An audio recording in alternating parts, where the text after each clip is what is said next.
ప్రపంచంలోని ఏ దేశానికి లేని అత్యంత ప్రమాదకరమైన వ్యవస్థ మన కుల వ్యవస్థదే. తరతరాలుగా వృత్తిని బట్టి సబ్బండ వర్గాలుగా విభజించబడిన సామాజిక వర్గం బీసీలు.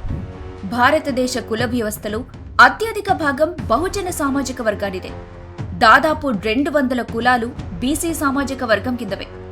దేశానికి స్వాతంత్రం వచ్చి 7.5 దశాబ్దాలు దాటినప్పటికీ ఆ దేశ జనాభాలో దాదాపు సగభాగంగా ఉన్న బహుజన సామాజిక వర్గం రాజ్యాధికారానికి ఆమడ దూరంలో ఉంది.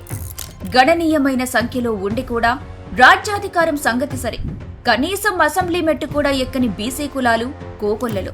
వృత్తిపరంగా వివక్షకి గురవుతూ సమాజంలోని ఎన్నో సవాళ్లను ఎదుర్కొంటూ చివరకు రాజ్యాంగం కల్పించిన హక్కులను సైతం బీసీలు అత్యంత దూరంలోనే ఉంటూ వచ్చారు.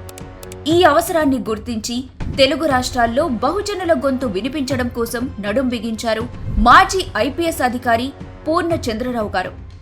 మొదట దేశంలోని బహుజనుల కోసం వెలసిన పార్టీ బీఎస్పీలో చేరి ఇటీవలే బీఎస్పీకి రాజీనామా చేసి ఆల్ ఇండియా బహుజన్ పార్టీని స్థాపించారు. రాజ్యాంగం కల్పించిన హక్కు ఆర్టికల్ 340 స్ఫూర్తితో వ్యవస్థలో మార్పుల కోసం కృషి చేస్తున్నారు పూర్ణచంద్రరావు గారు. పార్లమెంట్ అసెంబ్లీలలో సైతం రిజర్వేషన్ల డిమాండ్ తెరపైకొచ్చింది. అలాగే బీసీ జనాభాకి అనుగుణంగా విద్యా ఉద్యోగాల్లో రిజర్వేషన్ల కోసం, వృత్తి కులాల సంరక్షణ కోసం స్పష్టమైన రాజ్యాంగబద్ధమైన హామీని కోరుతున్నారు పూర్ణచంద్రరావు. బహుజనులకు రాజ్యాధికారం డిమాండ్తో శాసన వ్యవస్థలో మార్పే లక్ష్యంగా పూర్ణచంద్రరావు కృషి చేస్తున్నారు. బహుజన సిద్ధాంతంతో జనం ముందుకొస్తున్న all India Bahujan Samaj party నాయకులు పూర్ణచంద్రరావుతో మా వేదిక టీవీ ప్రత్యేక ఇంటర్వ్యూ మీకోసం. బహుజన రాజ్యాధికారం కోసం ఎలాంటి కృషి అవసరం, వారి భవిష్యత్ ప్రణాళిక ఏంటి, అసలు ఆల్ ఇండియా బీఎస్పీ లక్ష్యమేంటి తదితర అనేక ప్రశ్నలకు పూర్ణచంద్రరావు గారి సమాధానాలేమిటో చూద్దాం. Hello, hi viewers, welcome to వేదిక టీవీ. ప్రస్తుతం ఈరోజు మన స్టూడియోలో మనతో ఉన్నారు retired IPS officer J Purnachandra గారు. సార్, ఇప్పుడు మనం చూసుకున్నట్లయితే డబ్బు పెట్టి వస్తున్నారు అధికారంలోకి అంటున్నారు కదా, ఇప్పుడు డబ్బులు పెట్టకపోతే జనాలు అసలు ఓటేస్తున్నారంటారా? జనాల మైండ్ సెట్ కూడా అలానే చేంజ్ అయింది. ఎందుకు పెడుతున్నాను? వేరే రాష్ట్రాల్లో ఇంత పెట్టట్లేదు. అలవాటు చేసేసారు కదా సార్. అలవాటు చేసింది ఎవరు? తండ్రి తప్ప కొడుకు, పిల్లలు తప్పు చేస్తే నాకు చెప్పండి. తండ్రి తప్ప, పిల్లలు తప్ప. తండ్రి ఎవరు ఇక్కడ? పొలిటీషియన్. ఏ కులాల వాళ్ళు? అగ్ర కులాల వాళ్ళు. మరి వాళ్ళ తప్పు కదా. యా సార్, నేను అదే చెప్తాను. ఇప్పుడు మీరు రేపు కూడా మీరు ఇప్పుడు ఒక పార్టీలోకి వెళ్ళారు, సో వాళ్ళు కూడా జనాలకు ₹1 ఇవ్వకుండానే జనాలు ఓట్లు వేసేసి గెలిపిస్తారంటారా?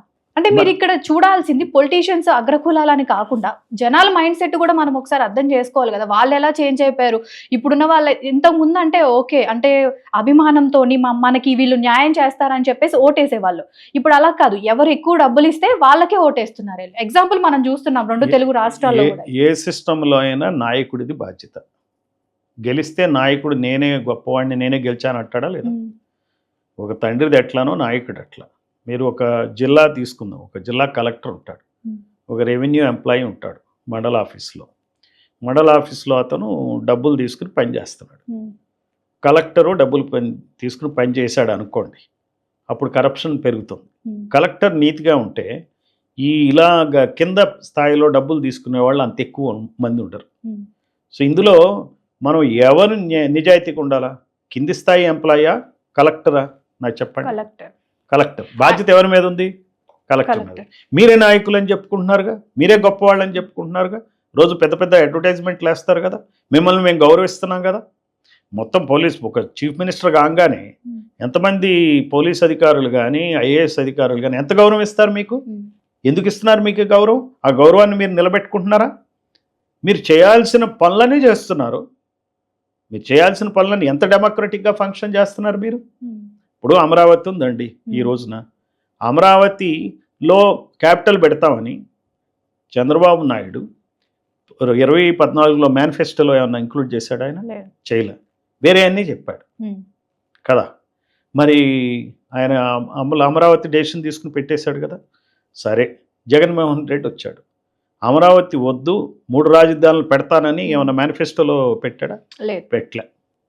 సో వేరే అన్ని ఏం పెడుతున్నారు? ఇప్పుడు చంద్రబాబు నాయుడు పెట్టిందేంటి? సూపర్ 6 అని పెట్టాడు ఆయన కదా. మరి నేను 44,000 ఎకరాలు సేకరిస్తాను అమరావతికని ఆయన ఏమన్నా మేనిఫెస్టోలో పెట్టాడు. మరి గతంలో 33,000 ఎకరాలు సేకరించాడు ఆయన. 33,000 ఎకరాలకి ఇంతవరకు అమరావతి క్యాపిటల్ పూర్తయిందా? 5 yearsలో కావాలా? మళ్ళీ శంకుస్థాపన కూడా చేశారు. ఇప్పుడు చేశారు. అంటే ఈ టర్మ్లో పూర్తవుతుంది. అయినాక ఇంకా నేను 44 ఎకరాలు సేకరిస్తానని వెళ్ళొచ్చు కదా. ఇప్పుడు సూపర్ 6 అని పెట్టినట్టే ఇవి కూడా ఎందుకు పెట్టరు? మీకు కావాల్సిన నిర్ణయాలు ఏవైతే మీకు పనికొస్తాయో, మీ వర్గాలకి ఏదైతే లాభం వస్తుందో ఆ నిర్ణయాలేమో హిడెన్ ఎజెండా ఉంటుంది. ఓట్లు దండుకోవటానికి మాత్రం ఇదిగో ఆయనేమో డైరెక్ట్ క్యాష్ ట్రాన్స్ఫర్ చేశాడు జగన్మోహన్ రెడ్డి మేట నొక్కి. ఈయనేమో సూపర్ 6 అని పెట్టాడు. మేము కులగణనని అడుగుతున్నాము, కులగణన గురించి ఇంతవరకు నోరెత్తాలి. కులగణన చేసి ఏ కులాల సంఖ్య ఎంత ఉందో చూసి ఆ కులాల్లో ఎవరెంత డెవలప్ అయ్యారు చూసుకుని ఆ రకంగా నువ్వు ప్రజలను డెవలప్ చేయొచ్చు కదా. ఎటు జగన్మోహన్ రెడ్డి కానీ ఇటు చంద్రబాబు నాయుడు కానీ మరి ఆ దృష్టిలో ఎందుకు చేయట్లే? మీకు ఎట్లా డెవలప్ చేస్తారు? ఇప్పుడు P4 అని ఎందుకు చెప్తున్నారు? ఒక పారిశ్రామికవేత్త 4 కుటుంబాలను బాగు చేస్తాడండి. ఎంతమంది పారిశ్రామికవేత్తలు ఉన్నారని ఇప్పుడు 1.5 కుటుంబాలు ఉంటాయి. 1.5 కుటుంబాలను బాగు చేయటానికి అంటే 40 లక్షల పారిశ్రామికవేత్తలు ఉండాలి. 40 లక్షల మంది ఉన్నారా పారిశ్రామికవేత్తలు? చేస్తారా? మభ్యపెట్టే కార్యక్రమాలు కదా ఇవన్నీ. నేను అనేది ఏంటంటే మీరు చేయలేని పనులు చెప్పటం, ప్రచారం చేయటం, ప్రజల్లో ఆశలు రేకెత్తించడం, అసలు పని చేయకుండా మీరు అసలు పనులు ఇది చేయండి. ప్రజలని ఆకట్టుకోవటానికి వాళ్ళు నిజంగా డెవలప్ చేస్తే మీరు కలకాలం ప్రజల మనసుల్లో ఉంటారు. అవి ఏమీ చేయకుండా పై పూతలు పూసి మీరు పాలన సాగిస్తూ 5 సంవత్సరాల కాలక్షేపం అయిపోయినాక ఎంత డబ్బు ఖర్చు పెట్టినా ఓడిపోక ఏమవుతారు నాకు చెప్పండి. దీన్ని కనుక్కోవట్లేదు, దీన్ని అర్థం చేసుకోవట్లేదు. ఇప్పుడు రాయలసీమ ఉందన్నమ్మా. అక్కడ రాయలసీమలో 4 జిల్లాలు ఉన్నాయి. అది మరీ వెనకబడిన నెల్లూరు కలిపి మొత్తం నెల్లూరు రాయలసీమ 4 జిల్లాలు కలిపితే 63 ఎమ్మెల్యే సీట్లు ఉంటాయి అక్కడ. 9 పార్లమెంట్ సీట్లు, 9 ఏళ్ళు 63 ఉంటాయి. 63 మందిలో బీసీలు 6 ఎమ్మెల్యేలు ఉంటారు. న్యాయమా అది? 30 అన్న ఉండాలిగా, సగానికి సగం ఉండాలిగా. ఎందుకు ఉండట్లే? ఎంతమంది రెడ్లు ఉంటారు? ఈ రోజున రెడ్డి ఎమ్మెల్యేలు అక్కడ 27 మంది ఉన్నారు. ఏ బేస్ మీద ఉంటారు? జగన్మోహన్ రెడ్డి గెలిచినప్పుడు అక్కడ 40 మంది ఎమ్మెల్యేలు ఉన్నారు రెడ్లు. ఇప్పుడు 27 మంది ఉన్నారు. ఏ బేస్ మీద ఉంటారమ్మా? అంటే ఆ సీట్లన్నీ ఎవరై? బీసీలవి. బీసీ పార్టీ అనుకున్న చంద్రబాబు నాయుడు టీడీపీ పార్టీ బీసీలకు సీట్లు ఇచ్చి ఎందుకు గెలిపించలేకపోతుంది? బీసీల అభిమానాన్ని ఎందుకు చూరగొనలేకపోతుంది?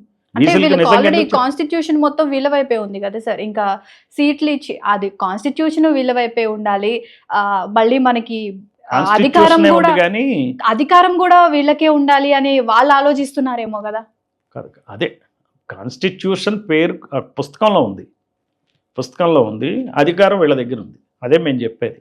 మీరు కాన్స్టిట్యూషన్ ఈ దేశంలో ఇంప్లిమెంట్ కాకపోగా ఉన్న కాన్స్టిట్యూషన్ మార్చివేసేటువంటి ప్రక్రియ సాగుతూ ఉంది ఈ ప్రభుత్వాలు చేసే పని. సరే సార్, మీకు 2 తెలుగు రాష్ట్రాల్లో అణగారిన వర్గాలకి అసలు న్యాయమే జరగట్లేదు, ఎక్కడ అందరూ అణిచేస్తున్నారని చెప్తున్నారు. మరి సెంట్రల్గా చూసుకున్నట్లయితే ఏమైనా ఉపయోగం ఉందంటారా? అంటే మోదీని చూసుకున్నట్లయితే మోదీ సైడ్ నుంచి కూడా మీరు మాట్లాడాలి కదా. అంటే ఆయన వ్యూ ఎలా ఉందంటారు? సేమ్ ఇదే కదా. ఇప్పుడు ఆయన ప్రభుత్వమేగా నడిచేది ఆంధ్రప్రదేశ్లో. మరి ఆయన కూడా అంతే కదా. అటు జగన్మోహన్ రెడ్డితో ఆయనే ఉన్నాడు. 3 రాజధానులు చేసినప్పుడు ఆయన కిమ్మల్లా అంతే కదా. ఇప్పుడు వచ్చే అమరావతికి శంకుస్థాపన చేసిపోయాడు. పోయినాక ఏం చేశాడు? ఈయన 3 రాజధానులు ఉన్నాడు. ఆపాడు ఆయన? ఆపలేదు కదా. సో వాళ్ళు ఏం చేయరు. వాళ్ళు ఏం చేస్తారంటే ఇక్కడున్న నాయకులు కొట్లాడుకోవాలి, వీళ్ళ జుట్టు వాళ్ళ చేతుల్లో పెట్టుకుని వీళ్ళని ఆడిస్తారు. ఆయన చేసేది ఏం లేదు ప్రజలకి. నేను అందుకే అన్నా కదా, ఆ పార్టీ కూడా అగ్రకులాలకు చెందిన బ్రాహ్మణ బనియా పార్టీ. నేను చెప్పిన మాట కాదు ఇది. ఎప్పుడో పెరియార్ 1946లోనే బ్రిటిష్ వాళ్ళు పోయినప్పుడు మన స్వాతంత్ర దినోత్సవం, మనకది స్వాతంత్రం ఇచ్చే దినోత్సవం కాదు, అది మార్నింగ్ డే. ఎందుకంటే ఓన్లీ పాలక కులాలకే స్వాతంత్రం వస్తుంది. అణగారిన వర్గాలు ఎప్పుడు అలానే దారిద్ర్యంలో, దుర్భర దారిద్ర్యంలో అణిగిపోతాయి, రాజ్యాధికారానికి దూరంగా ఉంటాయి, బ్రిటిష్ పాలన కన్నా అధ్వాన్నంగా ఉంటుందని చెప్పాడు. అదే జరుగుతుంది ఈ రోజున. 70-80 సంవత్సరాలుగా 70-80 సంవత్సరాలుగా జరిగేది ఏంటి? 2902 మంది ఎమ్మెల్యేలు ఎన్నికైతే ఆంధ్రప్రదేశ్లో 13 జిల్లాల ఆంధ్రప్రదేశ్లో, అందులో 1207 మంది రెడ్డి కమ్మ ఎమ్మెల్యేలు. వాళ్ళు ఉన్న జనాభా ఎంత? 8%. ఎంతమంది కావాలా? 290 కావాలా? 290 ఎక్కడ? 1207 మంది ఎక్కడ? అలానే బీసీలు ఉన్నది ఎంత? సగానికి సగం. ఎమ్మెల్యేలు ఎంతమంది కావాలి? 1400-1500 మంది కావాలి. ఎంతమంది అయ్యారు? 498 మంది అయ్యారు. మరి ఏం మార్పు వస్తుంది? ఇండియన్ కాన్స్టిట్యూషన్ ఇప్పుడు గత 10 సంవత్సరాలుగా మోడీ ఆయన రూల్ చేస్తున్నాడు. ఇది 3వ టర్మ్ వచ్చింది. 3వ టర్మ్ వచ్చిన ఈ వర్గాలకి ఏం న్యాయం జరిగింది? బీసీస్ చీఫ్ మినిస్టర్లు, ఎస్టీస్ చీఫ్ మినిస్టర్లు, ఎస్టీ ప్రెసిడెంట్లు అయినంత మాత్రాన ఓన్లీ పేరుకు వాళ్ళు అవుతారు. అయితే మాత్రం ఈ వర్గాలకి ఏం లాభం జరుగుతుంది? ఒకళ్ళకే బెనిఫిట్ అంటే అవుతుంది. మీరు ఇప్పుడు ఏమంటున్నారు? తెలంగాణ ఆంధ్రప్రదేశ్ లో గురించే మాట్లాడుతున్నారా, లేకపోతే మొత్తం భారతదేశంలో మొత్తం ఉన్న- భారతదేశం మొత్తం మరి అలా పరిస్థితి అదే. అనుకుంటే ప్రైమ్ మినిస్టరే బీసీ కదా సార్? అదే అంటున్నా. ఇప్పుడు రోషే గారు ఇక్కడ ముఖ్యమంత్రి. ఆయన ఉన్నప్పుడు రాజ్యం ఎవరితో నడిచింది? రెడ్ల రాజ్యమే నడిచింది. అంటే పేరుకి ఇప్పుడు ముఖ్యమంత్రి. ప్రైమ్ మినిస్టర్ సరిహద్దుల్లోనే వీళ్ళందరూ పనిచేస్తారు, చీఫ్ మినిస్టర్స్ అందరూ. ఇప్పుడు మీరు అన్నారు అగ్రరాజ్యంలో ఉన్న వాళ్ళందరూ మీరు కోరుకున్నట్లుగానే ప్రైమ్ మినిస్టర్ ఎవరైతే ఉన్నారో మోదీ గారు, ఆయన పాలనలోనే వీళ్ళందరూ కూడా నడుస్తారు. సో మరి అలాంటప్పుడు మీకే హైకమాండ్ నుంచి మీకే ఎక్కువ సపోర్ట్ ఉన్నప్పుడు మరి వీళ్ళందరి గురించి ఎందుకు అంటారు? ఇంకా అంటే ఏముండదు సపోర్ట్. ఆయన సపోర్ట్ చేసింది వీళ్ళనే కదా. ఆ హయాంలో జగన్ని సపోర్ట్ చేశాడు ఆయన, ఈ టైంలో చంద్రబాబుని సపోర్ట్ చేస్తున్నాడు ఆయన. ఏముండదు. వాళ్ళదంతా ఇప్పుడు ఒక అధికారి ఉన్నాడు అనుకోమ్మా, ఒక అధికారి ఏ ప్రభుత్వం ఉంటే ఆ ప్రభుత్వానికి అనుగుణంగా అధికారి పనిచేస్తాడు. ఓకే. ఇప్పుడు అక్కడ ఆర్ఎస్ఎస్ బీజేపీలో ఆయన కూడా బీజేపీ ఎజెండాని ఇంప్లిమెంట్ చేయాల్సినటువంటి ప్రైమ్ మినిస్టర్ ఆయన. ఓకే. ఆ ధోరణిలోనే పనులు సాగుతాయి. అలానే రోషే గారు కూడా కాంగ్రెస్ ప్రభుత్వం ఏ కులం ఆధీనంలో ఉంటుందో ఆ కులానికి అనుగుణంగానే ఆయన పనిచేయాలి. అలానే ఒక సామాజిక వర్గం అధికారంలోకి వస్తే వారికి కూడా న్యాయం జరుగుతుందని మీకు అంటే నమ్మకం ఉందంటారా? ఓవరాల్గా ఇంప్రూవ్మెంట్ కావాలి. ఇప్పుడు ఎందుకనే మేము చేసేది ఉద్యమమే. దీనిలో కావాల్సింది ఏంటి? చైతన్యం కావాలి. అన్ని వర్గాల వాళ్ళకి మనకు జరుగుతున్న అన్యాయం తెలవాలి. ఇప్పుడు ఏంటంటే ఈ వర్గాలు ఏవైతే ఇప్పటి వరకు అణగారిన వర్గాలు ఏవైతే, వెనకబడిన వర్గాలు ఏవైతే అధికారంలోకి వచ్చినప్పుడు ఆల్రెడీ డెవలప్ అయిన వర్గాలు డాగ కన్నుల్లాగా చూస్తాయి. అంత ఈజీ ఏం కాదు వాళ్ళని కంట్రోల్ చేయటం. అందువల్ల ఈ చెక్స్ అండ్ బ్యాలెన్సెస్ ఉంటాయి. చెక్స్ అండ్ బ్యాలెన్సెస్లో పాలన ఖచ్చితంగా బాగుంటుంది. అదే నిజమైతే మరి మోడీ బీసీ కార్డు గురించి ఏంటంటారు అసలు? అంటే మీరు ఇందాక సేమ్ నేను మీకు ఒక క్వశ్చన్ వేసాను సార్. ఇప్పుడు మరి మీరు అనుకున్నట్లుగానే మీ వాళ్ళు బీసీ నుంచి ఒక ఆయన ప్రైమ్ మినిస్టర్ అయ్యారు. ఆయన గత 3 టర్మ్స్ నుంచి కూడా ఆయనే ప్రైమ్ మినిస్టర్గా వస్తూనే ఉన్నారు. మరి ఆయన వరకు ఆయనకి ఎందుకు తెలియట్లేదు మరి ఇదంతా?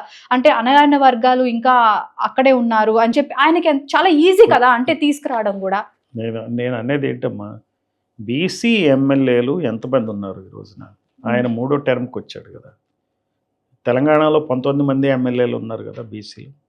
అలానే అక్కడ 40 మంది ఉన్నారు. ఇక్కడ 60 ఉండాలా, 19 మంది ఉన్నారు.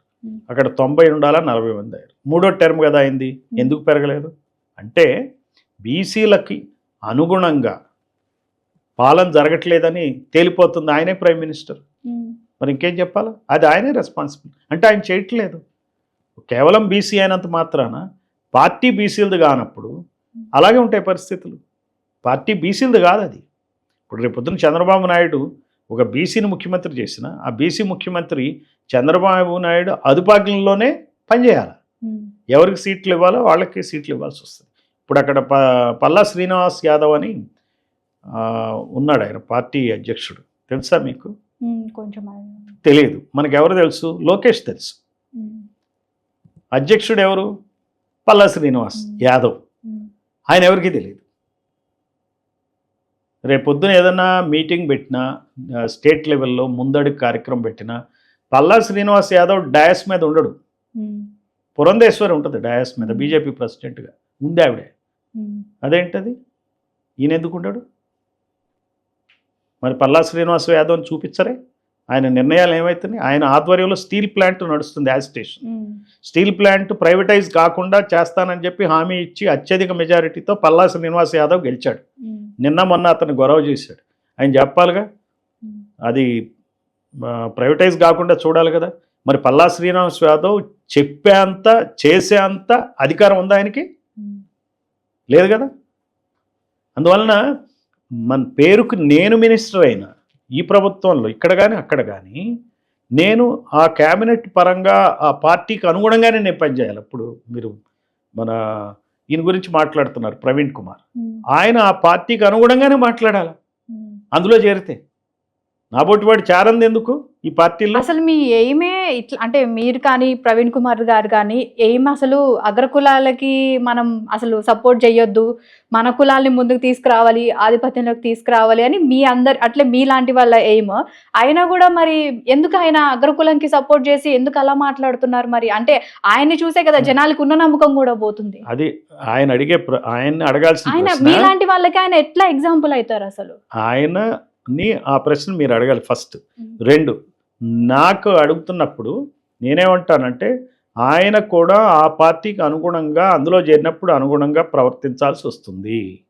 అలానే పల్లా శ్రీనివాస్ యాదవ్ కూడా చంద్రబాబు నాయుడు విధి విధానాలకు అనుగుణంగానే ప్రవర్తించాల్సి వస్తుంది. ఆయనతో పాటు సో అందువల్ల మోడీ కూడా బీజేపీ విధి విధానాలకు అనుగుణంగానే చేయాల్సి వస్తుంది. బీసీ అయినంత మాత్రాన, ఎస్సీ అయినంత మాత్రాన ఆ పార్టీల్లో ఉంటే, ఆ పార్టీల్లో ఉన్నప్పుడు ఎస్సీలకు కానీ బీసీలకు కానీ న్యాయం జరగదు. ఇది నా పాయింట్ అనమాట నేను చెప్పేది. మీకు పాయింట్, ఎవరు కులం నాయకుడైనప్పటికీ ఏ పార్టీ విధి విధానాలు ఉన్నాయో ఆ పార్టీకి అనుగుణంగానే పనిచేయాల్సి వస్తుంది. కాబట్టి ఆ పార్టీ ఏ కులాన్ని ప్రాతినిధ్యం ఇస్తుందో వాళ్ళకే న్యాయం చేస్తారు. వాళ్ళు బీసీలకి ఎస్సీలకి న్యాయం చేయడానికి లేదు. అటు మోడీ కావచ్చు, ఇటు పల్లా శ్రీనివాస్ యాదవ్ కావచ్చు, ప్రవీణ్ కుమార్ గారు. మరి రేపు ఇప్పుడు మీరు అలానే అంటున్నారు, రేపు ఎస్సీ ఎస్టీ బీసీ వాళ్ళు కూడా మళ్ళీ అధికారంలోకి వస్తే వాళ్ళు కూడా న్యాయం చేస్తారని గ్యారంటీ లేదు కదా. అన్యాయం అయిపోయిన వాళ్ళు అధికారంలోకి రావాలి కదా ఫస్ట్. వాళ్ళు కూడా ఇలానే చేస్తే మరి ప్రజలు ఎలా నమ్ముతారు? ఇంకా అందుకే చెక్స్ అండ్ బ్యాలెన్సెస్ ఉంటాయి కదా. అంత ఈజీ కాదు వాళ్ళు అన్యాయం చేయటం. ఎందుకంటే ఆల్రెడీ ధనికులైనటువంటి వాళ్ళు ఇతర కులాల వాళ్ళు ఉన్నారు. 2 కులాలు 3 కులాలు ఏవైతే ఉన్నాయో ఆ 3 కులాలు కూడా డబ్బు ఉన్నవాళ్ళు, ఆల్రెడీ అన్ని వ్యవస్థల్లో పట్టుంది. వీళ్ళు అంత ఈజీ కాదు దాన్ని ధిక్కరించి పనిచేయటం. సార్ మనం చూసుకున్నట్టయితే చట్టసభల్లో, పార్లమెంట్లో కానీ అసెంబ్లీలో కానీ ఎక్కడా కూడా మాట్లాడే ఛాన్స్ రావట్లేదా? లేకపోతే ఎందుకు మాట్లాడరు? ఇప్పుడు అనగాహన కులాలు అన్నారు మీరు, ఎస్సీ ఎస్టీ బీసీ వాళ్ళు ఎందుకు మాట్లాడట్లేదు? ఉన్న వాళ్ళు కూడా ఎందుకు మాట్లాడలేదు? వాళ్ళ గొంతుకని ఎందుకు వినిపించట్లేదు జనాలకి? అంటే అక్కడ వరకు వెళ్ళడమే రేర్ అసలు. వెళ్ళినా కూడా వాళ్ళు గొంతెత్తట్లేదు అంటే దానికి కారణాలు ఏమై ఉంటాయి అంటారు? ఇది చాలా ఫ్యూడలిజం నడుస్తుందమ్మా ఈ పార్టీల్లో. పార్టీలో ప్రతిదీ పార్టీ నాయకుడు డైరెక్షన్ మీదే వాళ్ళు మాట్లాడాలి. ఏ పార్టీ అయినా, ప్రత్యేక పార్టీ అయినా, ఆ ప్రతిపక్ష పార్టీ అయినా, పాలక పార్టీ అయినా సరే, వీళ్ళకి క్వశ్చన్స్ ఎవరు ఏం అడగాలనేది ఒక నిర్ణయం జరుగుతుంది. దాని ప్రకారమే వాళ్ళు మాట్లాడాలి. అది తెలియకుండానే అది ఒక రకమైన అన్రిటన్ రూల్ వస్తుందన్నమాట. మాట్లాడినప్పుడు ఎవరైనా ఒక అతను మాట్లాడినప్పుడు అతను కనుక ఒక పార్టీ పందాన్ని దాటి మాట్లాడుతుంటే ఖచ్చితంగా అతను కంట్రోల్ చేస్తారు. ఇప్పుడు గ్రామంలో ఎట్లయితే స్వేచ్ఛ అనేది ఉండదో కొన్ని వర్గాలకి, అదే మాదిరిగా అసెంబ్లీలో కూడా ఉంటుంది. ఈ స్వేచ్ఛ ఎప్పుడు వస్తుందంటే అసెంబ్లీలో కూడా ఇప్పుడు ఎస్సీ ఎస్టీ ఎమ్మెల్యేలు జనాభా దామాషా పద్ధతిలో ఉన్న బీసీ ఎమ్మెల్యేలు జనాభా దామాషా పద్ధతిలో చేరినప్పుడు వీళ్ళందరిలో ఒక ఐక్యత వచ్చే అవకాశం, తర్వాత వీళ్ళందరూ కూడా మాట్లాడే అవకాశాలు అప్పుడు వస్తాయి. అంతవరకు ఎస్సీ ఎస్టీలను కూడా మాట్లాడనివ్వని అవకాశాలు, ఏ ప్రశ్న అడగాలి ఎంత అడగాలి అనేది నిర్ణయాలు ఆ పార్లమెంటరీ పార్టీ నాయకుడి దగ్గర, లేకపోతే రాష్ట్రంలో ఉన్న లెజిస్లేటివ్ పార్టీ నాయకుడి దగ్గర ఉంటుంది. ఆ నాయకులు ఖచ్చితంగా పాలక కులాలకు చెందిన వాళ్ళే ఉంటారు. వేరే ఎస్సీ కులాలకు చెందిన పార్లమెంటరీ పార్టీ నాయకుడు ఉండడు ఎక్కడ, లేకపోతే ఎస్టీ కులానికి చెందిన పార్లమెంటరీ పార్టీ నాయకుడు ఉండడు, లెజిస్లేచర్ పార్టీ నాయకుడు కూడా ఉండడు. అందువల్ల వాళ్ళు అడగాలంటే వాళ్ళు క్లియరెన్స్ ఇవ్వాలి, దాని ప్రకారం ప్రశ్నలు వేయాలి. అలా వాళ్ళని అక్కడ కూడా నిర్దేశిస్తారు. రెండోది ఏంటంటే ఎవరైనా ఎక్కువగా బిహేవ్ చేస్తున్నాడు, ఇతను ఆన్లైన్ తీసుకుంటున్నాడు అంటే అతనికి నెక్స్ట్ టైం టికెట్ కూడా ఇవ్వరు. తర్వాత అతనికి ప్రభుత్వంలో పనులు కూడా జరగవు. రూలింగ్ పార్టీ అయితే, అపోజిషన్ పార్టీ అయితే అపోజిషన్ పార్టీ నాయకుడు కూడా అదేవిధంగా అతను కంట్రోల్ చేస్తాడు. అందుకనే వీళ్ళు అణిగిమణిగి గ్రామంలో ఎలా అయితే బీసీ ఎస్సీ ఎస్టీలు మైనారిటీలు అణిగిమణిగి ఉంటారు, అసెంబ్లీలో కూడా, పార్లమెంట్లో కూడా, ఈవెన్ డిపార్ట్మెంట్స్లో కూడా అలాగే అణిగిమణిగి ఉంటారు. దాటితే ఒక లైన్ దాటితే ఖచ్చితంగా వాళ్ళని అణిచివేస్తారు. అలానే కాంశీరామ్కి మాయావతికి మధ్య తేడాలు ఏంటంటారు?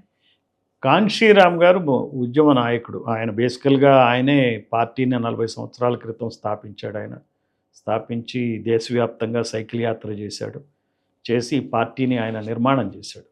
ఆయన పంజాబ్ రాష్ట్రం వాడైనా సరే ఉత్తరప్రదేశ్లో ప్రభుత్వాన్ని 4 సార్లు ఏర్పరచడానికి కారకుడయ్యాడు. ఆయనది ఏంటంటే ఆయనది ఉద్యమ నాయకుడు, ఆయన అధికారం కోసం ఉన్న నాయకుడు కాదు. అయితే మాయావతి గారు ఏంటంటే ఆయన ఫాలోవర్, ఆమె బాగానే చేసింది. బట్ కారణాలు అయితే తెలియవు, కానీ ఈ మధ్య అంత క్రియాశీలకంగా ఆమె ఉండట్లేదు అనేది తెలుసు. మాయావతి వారి వల్లే ఈ నష్టం అంతా జరిగిందంటారా? ఇంత నష్టం చెప్పలేము. ఎందుకంటే ఈ రోజునున్న అగ్రకుల పార్టీలు ఎలా అంటే అలా ఈ నాయకుల్ని కించపరిచే విధంగా తయారవుతాయి. ఈ నాయకుల్ని ఏ రకంగా మీరు ఇందాక అన్నారుగా అణిచివేయటం అనే కార్యక్రమం చేస్తారు. విదిన్ ద పార్టీ అణిచేస్తారు, బయట పార్టీలో ఉన్న వాళ్ళని కూడా అణిచివేయటానికి ప్రయత్నిస్తూ ఉంటారు. అలానే మనం చూసుకున్నట్లయితే తెలుగు రాష్ట్రాల్లో అసలు ఆ అణగారిన వర్గాల మధ్యనే అసలు ఐక్యత లేకుండా పోయింది. ఐక్యత లేకుండా ఎవరికి వాళ్ళు సపరేట్గా పార్టీలు పెట్టేసుకోవడం, ఎవరికి వాళ్ళు ఓన్గా జనాల్లోకి వెళ్ళిపోవడం, ఇందాక మనం మాట్లాడుకున్నట్టుగానే. మరి వీళ్ళందరినీ ఒక తాటి మీదకి తీసుకురావాలంటే ఎలా అంటారు అసలు? ఇప్పుడు ఇది నిరంతర ప్రక్రియ. విడిపోయి ఉండటం అనేది మన భారత సమాజంలో 3000 సంవత్సరాలుగా జరుగుతూ ఉంది. ఇది కొత్తది కాదు. ఈ కుల వ్యవస్థ ఎంత దారుణమైంది ఏంటంటే మనుషుల్ని విడదీసే వ్యవస్థ కుల వ్యవస్థ. నిచ్చెన మెట్ల సమాజంలో ఒకడికన్నా ఎక్కువ, ఒకడికన్నా తక్కువ చేస్తుంది మనిషిని.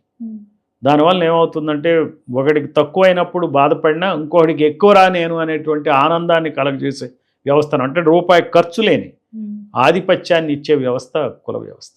వేరే వాటిలో ఏంటంటే ఏదో కష్టపడితే ఒక ఉద్యోగం వస్తే, పెద్ద ఉద్యోగం వస్తే పెద్దవాడిని అనుకోవచ్చు. ఇక్కడ ఏం అక్కర్లే, పుట్టుకతోనే పెద్దవాడు. పుట్టుకతోనే బాగా ఎందుకు పనికిరాని అంటరాని వాడి కింద తయారు చేసింది సమాజం ఈ వ్యవస్థ. ఎప్పుడు అందుకనే వీళ్ళని కలపటం అనేది అంత ఈజీ అయిన విషయం కాదు. తరతరాలుగా విడిపోయి ఉన్న సమాజం కాబట్టి కులాల వారీగా దాన్ని కలపటం అనేది కష్టం. ఎప్పుడూ కూడా ఎవరైతే గ్రామంలో ఆ పెత్తనం చేశారో ఆ పెత్తనం చేసిన వాళ్ళే స్వాతంత్రోద్యమం చేశారు. ఆ స్వాతంత్రోద్యమం చేసినప్పుడు అక్కడ ఉన్నటువంటి దండి సత్యాగ్రహంలో పాల్గొన్న వాళ్ళు కానీ, లేకపోతే సకల జనుల సమ్మె తెలంగాణ ఉద్యమంలో పాల్గొన్న వాళ్ళు కానీ ఎస్సీ ఎస్టీ బీసీ మైనార్టీలే. ఉన్నత కులాల నుంచి వచ్చిన వాళ్ళు ఎప్పుడు రోడ్ల మీదకి రారు, నాయకులుగా వస్తారు.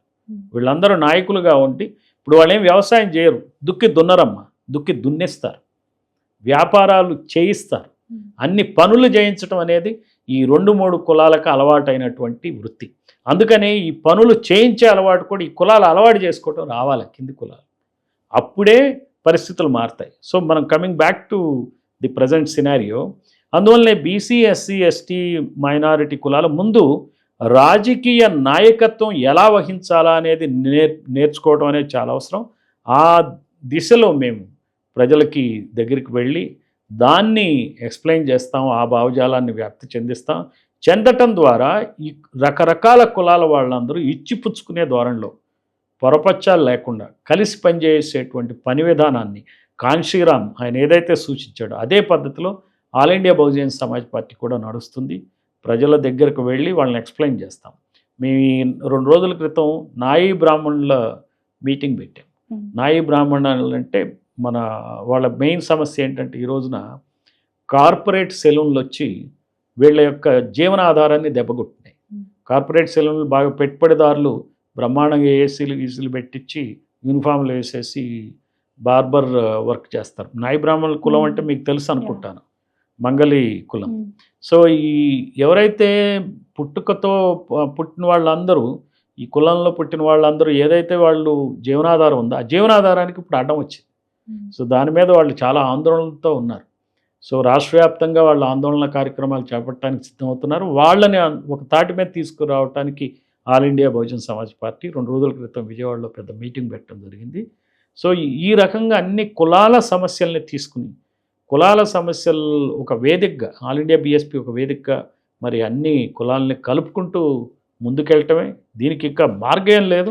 సార్ మీరు ఏమంటున్నారు, సమస్యలన్నీ తెలుసుకొని సమస్యలు పరిష్కరించడానికి చూస్తామంటున్నారు, కానీ నేను చెప్పేది ఏంటంటే ఎవరికి వాళ్ళు ఎవరి దోవలో వాళ్ళు ప్రయత్నిస్తున్నారు, కానీ ఎవరి కులాలని వాళ్ళు అంటే వాళ్ళ కులంని పైకి తీసుకురావాలి, అధికారంలోకి తీసుకురావాలి అని మీరందరూ కలిసి ఎందుకు పోరాడాలి అనుకోవట్లేదు? మీ కులం కలిసి పోరాటం కోసమే all India BSP, all India మరి వీళ్ళందరూ ఎవరికి వాళ్ళే ఏ గూటికి చెందిన వాళ్ళు వేరు గూట్లకి వెళ్ళిపోతూ ఉన్నారు. ఇప్పుడు లైక్ మనం ఇందాక మాట్లాడుకున్నాం ఆర్ఎస్ ప్రవీణ్ గారు, అలానే తీన్మార్ మల్లన్న, ఈ కాలంలో మనకు రీసెంట్ గా చాలా బాగా వినిపిస్తున్న పేరు తీన్మార్ మల్లన్న.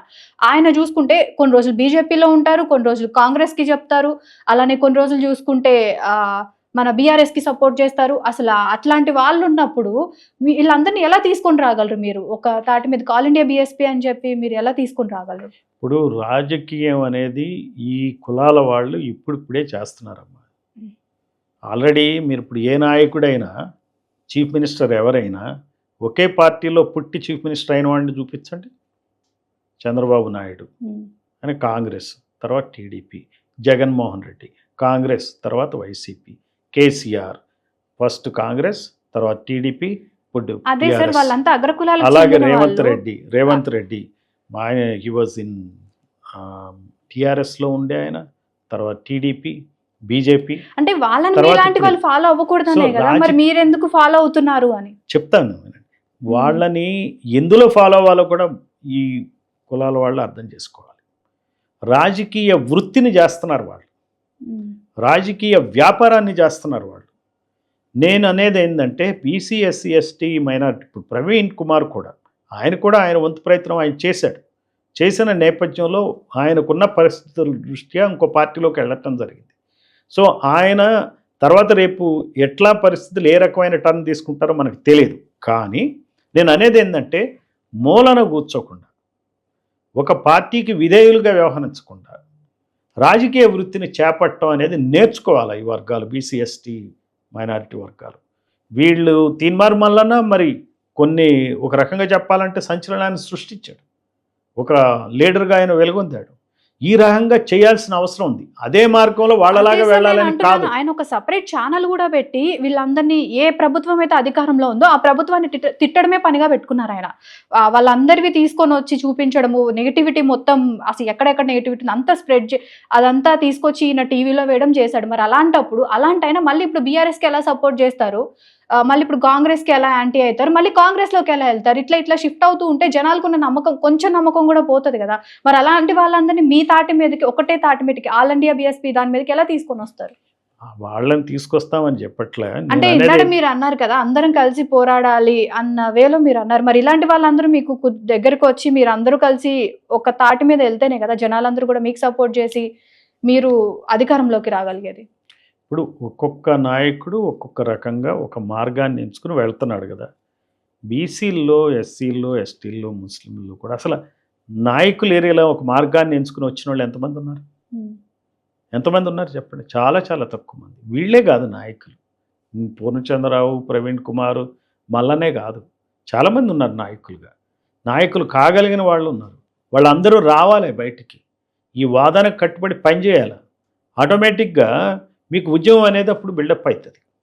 సో మనం కలవటం కోసం ఒక వేదికగా ఆల్ ఇండియా బీఎస్పీ పనిచేస్తుంది. సో మనం రాంగ్ ఎగ్జాంపుల్స్ తీసుకోవాల్సిన అవసరంలే, ఎగ్జాంపుల్స్ తీసుకుని నిరాశ చెందక్కర్లే, నిరాశ చెంది గమ్మును కూర్చోవద్దు, ఇంట్లో పని చేయాల. ఇప్పుడు ఇంకొక వ్యక్తి తప్పు పని చేశాడు అని భావిస్తున్నప్పుడు ఆ తప్పు పని చేయకుండా పని చేయాలి కదా. ఏం పని చేయకుండా కూర్చుంటే ఏం లాభం చెప్పండి? ఈ వర్గాలు పని చేయాలి. రాజకీయంగా అసలు రాజకీయ వృత్తిని చేపట్టాలి. ఇప్పుడు డాక్టర్గా ఎట్లా చేస్తున్నారు, వచ్చి ఆల్ ఇండియా బీఎస్పీలో జాయిన్ అయ్యి మేము ఉన్నామని చెప్పి వాళ్ళు కూడా వాళ్ళ గొంతుకని కూడా వాళ్ళు వినిపించవచ్చు కదా. మరి ఎందుకు వివిధ పార్టీలకి వెళ్ళి వాళ్ళు మేము చేస్తాం అని చెప్తున్నారు? ఇప్పుడు మనం వాళ్ళని వినిపించవచ్చు అనేది మనకు అనిపిస్తుంది, వాళ్ళకేం అనిపిస్తుంది అనేది ఇంపార్టెంట్. వాళ్ళు ఈ సమాజాన్ని చూస్తున్నప్పుడు. అదే సార్ నేను చెప్తుంది, కలిసికట్టుగా పని చేస్తేనే కదా మీరు ముందుకెళ్ళేది. వాళ్ళందరూ అలా విడిపోతూ ఉంటే జనాలు మీకు సపోర్ట్ చేస్తారా? మీరు ఇప్పుడు ఆల్ ఇండియా బీఎస్పీ అని పెట్టారు, మీ పార్టీకి కూడా జనాలు సపోర్ట్ చేస్తారా? అంటే వీళ్ళలో వీళ్ళకే ఐక్యత లేదు, ఇంకా వీళ్ళని ఎలా నమ్మాలి అని అనుకుంటారు కానీ వీళ్ళని నమ్మి బ్లైండ్గా వెళ్దామని ఎలా అనుకుంటారు? సో ఇప్పుడు మీరు ఇందాడు అన్నారు రెడ్డి సామాజిక వర్గానికి చెందిన వాళ్ళకి మాత్రమే జగన్మోహన్ రెడ్డి ఇస్తున్నాడు, ఎమ్మెల్యేలు వాళ్ళే ఎక్కువ ఉన్నారు అని చెప్పారు. అలానే కమ్మ సామాజిక వర్గానికి చెందిన వాళ్ళకి మాత్రమే ఇస్తున్నారు, వాళ్ళే ఎక్కువ ఉన్నారు అంటున్నారు.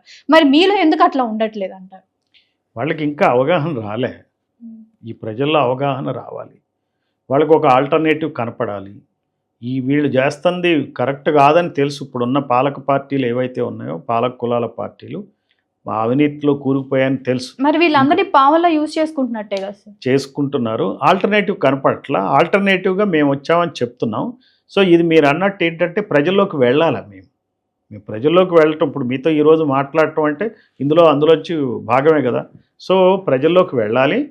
ప్రజల్లోకి వెళ్ళి మేమేం చేస్తున్నామంటే ఇప్పటి వరకు ఈ ప్రక్రియలో భాగంగా వివిధ కుల సంఘాలని కలుస్తున్నాం. కలిసి వాళ్ళకి కావాల్సిన సమస్యల్ని టేకప్ చేస్తూ all India Bahujan Samaj party యొక్క ఐడియాలజీని వాళ్ళని పంచడానికి పనిచేస్తున్నాం. అంటే ఎడ్యుకేట్ చేయటం అనేది జరుగుతూ ఉంది. అవేర్నెస్ తీసుకురావడానికి ప్రయత్నాలు చేస్తున్నాం. మాతో పాటు ఇప్పుడు కొంతమంది జాయిన్ అవుతున్నారు. ఒక స్టేట్ బ్యాంక్ ఆఫ్ ఇండియాలో ఏజీఎంగా చేసిన వ్యక్తి ఒక ఆయన జాయిన్ అయ్యారు ఈ మధ్యకాలంలో. ఇట్లా రకరకాలైనటువంటి ప్రొఫెషనల్స్ జాయిన్ అవ్వడానికి ఇంట్రెస్ట్ చూపుతున్నారు. వీళ్ళ ద్వారా మేము ప్రజల్లోకి వెళ్ళి ఆయా వర్గాలను కలిసి చేయటం అనేది నిరంతర ప్రక్రియ. ఇది చేసుకుంటూ పోవాలి. చేసుకుంటూ పోయినప్పుడు ఖచ్చితమైన రిజల్ట్స్ వస్తాయనేటువంటి నమ్మకంతో మేము పనిచేస్తున్నాం ఒక వేదిక. సార్ ఇప్పుడు మనం చూసుకున్నట్లయితే మాయావతి ఇందాక మనం మాట్లాడుకున్నాం. మాయావతి మహిళ కాబట్టే అందరూ కలిసి అణచివేశారంటారు, అంటే పైకి రానివ్వకుండా. మాయావతి గారు స్ట్రాంగ్ లీడర్, ఐరన్ లేడీ అని చెప్పి ఆమెకు పేరు వచ్చింది. ఒక 5 సంవత్సరాలు ఫుల్ టర్మ్ ఆమె చీఫ్ మినిస్టర్గా చేశారు. అంతకుముందు కూడా 3 సార్లు ముఖ్యమంత్రిగా చేశారు. బాగా పరిపాలించారు అనేటువంటి పేరుంది. సహజంగా ఉండే అవకాశం ఉంది. మహిళల మీద వ్యతిరేకత కానీ మన దేశంలో సగానికి సగం ఉంది మహిళలు. ఈ మహిళలను చదువుకోనివ్వాలి ఈ జాతి. మనం ఏంటో గొప్పగా చెప్తాం మన జాతి గురించి, సనాతన సాంప్రదాయం అని గొప్పగా చెప్తాం. వాళ్ళని చదువుకోనివ్వాలి. బ్రాహ్మణ స్త్రీలను కూడా చదువుకోనివ్వని జాతి ఇది సనాతన సాంప్రదాయం. ఏం సనాతన సాంప్రదాయం చెప్పండి? జ్యోతిబా పూలే మొట్టమొదటగా మహిళలకి విద్య గడపడం అనేది చేశాడు. ఆయన ఎప్పుడు? ఆయన 1848లో ఆయన భార్యని సావిత్రిబాయి పూలేని ట్రైన్ చేశాడు ఆయన టీచర్గా. ఫాతిమా షేక్ అని ఇంకొక ముస్లిం మహిళని టీచర్గా ట్రైన్ చేసి వీళ్ళు బ్రాహ్మణ స్త్రీలకు కూడా విద్యను అందించారు 1848లో. అట్లా ఉద్యమం అనేది మొదలైంది. సో ఈ వివక్ష అనేది ఎప్పుడు ఉన్నదే. మన భారతదేశంలో ప్రపంచవ్యాప్తంగా ఉంటుంది, మన దేశంలో ఇంకెక్కువ అన్ని రకాల వివక్ష ఉంది. మరి స్త్రీని చులకనగా చూడటం అనేది ఉంది. అందుకనే నేను ఇందాక చెప్పినట్టే రాజకీయ వృత్తి చేపట్టాల్సిన అవసరం జనాభా దామాషాల్లో మహిళలకు కూడా అవసరమే. ఈ రకమైన హెసిటేషన్ పోవాలి.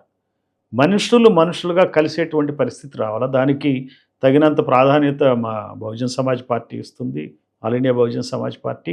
సరే, మాయావతి గారి విషయంలో ఎందుకు అలా అయింది ఏంటి అనేది నేనేమి చెప్పడానికి నాకు తెలియదు, కానీ నాకు వివరాలు తెలియదు. కానీ ఖచ్చితంగా ఒక రకమైనటువంటి నెగిటివ్ అప్రోచ్ ఉంటుంది. ఆమె దగ్గర మేము సీఎంగా ఉంటే ఆమె దగ్గర పనిచేయాలా, ఆమె సీఎం అవ్వాలా అనేటువంటి అభిప్రాయం ఉండదని నేను అనను. కాకపోతే మనకి ఈ రోజున దేశంలో మహిళా ముఖ్యమంత్రులు బాగానే ఉన్నారు. మొన్నటిదాకా మీ జయలలిత గారు బాగా చేశారు. ఇప్పుడు మమతా బెనర్జీ గారు కూడా మహిళా ముఖ్యమంత్రిగా గట్టిగానే పనిచేస్తూ ఉన్నారు.